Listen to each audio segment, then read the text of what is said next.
आज हमारे देश के प्रधानमंत्री ही हमारा वोट चोरी कर रहा है साथियों। बाबा साहब भीमराव अंबेडकर ने संविधान में नेता के पास से 5 साल का समय इसलिए दिया गया कि 5 साल में मौका मिलेगा और जनता को उम्मीद पे खड़ा होंगे। अगर जनता को उम्मीद पे खड़ा नहीं होंगे तो नेता को गद्दी से उतारने का काम किया जाएगा साथियों। पूरे बिहार में खास करके गरीब, पिछड़ा, दलित, अति पिछड़ा समाज के हक अधिकार के लिए लड़ाई लड़ रहे हैं साथियों। ये वोटर अधिकार यात्रा क्या है? आजादी से पहले अंग्रेज हम पे राज करता था और आपके पूर्वज, हमारे पूर्वज ने पौने 200 साल तक लड़ाई लड़ने के बाद हमें देश को आजादी मिली।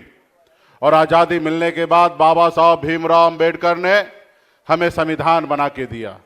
और संविधान के बाद अगर मैं सर उठाकर अगर यहां पे अगर आपके सामने बात कर रहा हूं तो ये बाबा साहब भीमराव अंबेडकर का संविधान का देन है साथियों।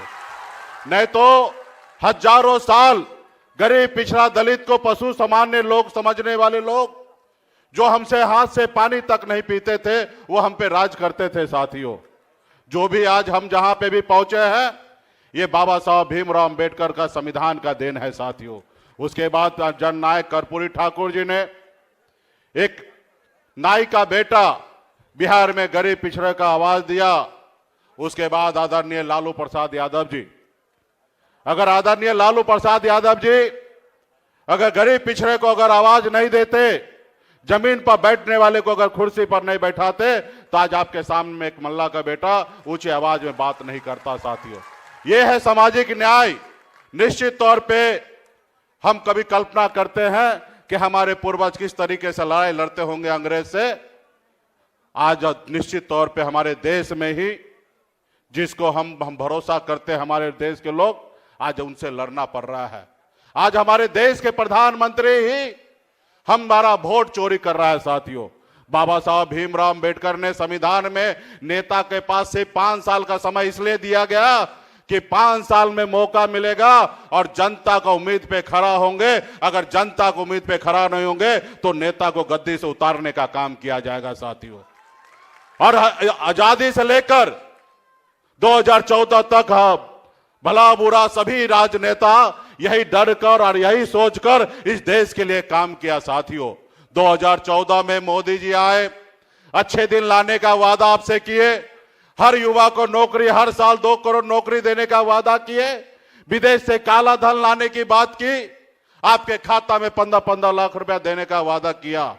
लेकिन उनको पता है क्योंकि आपके वोट से नहीं, वो चोरी के वोट से देश के प्रधानमंत्री बने हैं। अगर उसको आपके वोट से का फिक्र होता तो निश्चित तौर पे आपके लिए काम करता। अभी उनको पता है कि आप वोट दो या ना दो, उनको सरकार में रहना, इसलिए उन्होंने आपके 2 करोड़ युवा का नौकरी हर साल देने का था। आज 11 साल में 22 करोड़ नौकरी होता, उन्होंने 22 लाख तो छोड़िए, 11 लाख भी नौकरी आज तक नहीं दिया। 1% तो छोड़िए, आधे % भी नौकरी नहीं दिया। उसके बाद भी 56 इंच का सीना लेकर घूम रहे हैं मोदी जी। तो इसलिए साथियों, महाराष्ट्र में वोट को बढ़ाकर और बिहार में वोट को घटाकर वो सरकार बनाना चाह रहा है।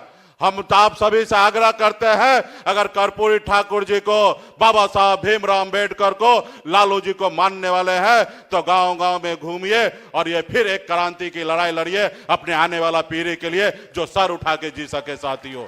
इसके लिए तमाम हमारे यहाँ पे अब पिछड़ा, अति पिछड़ा सभी बुद्धिजीवी समाज के लोग यहाँ पे उपस्थित है। आप सभी को बहुत बहुत धन्यवाद देता हूँ कि आप लोग हमारे अभियान से जुड़ रहे हैं। बहुत बहुत धन्यवाद।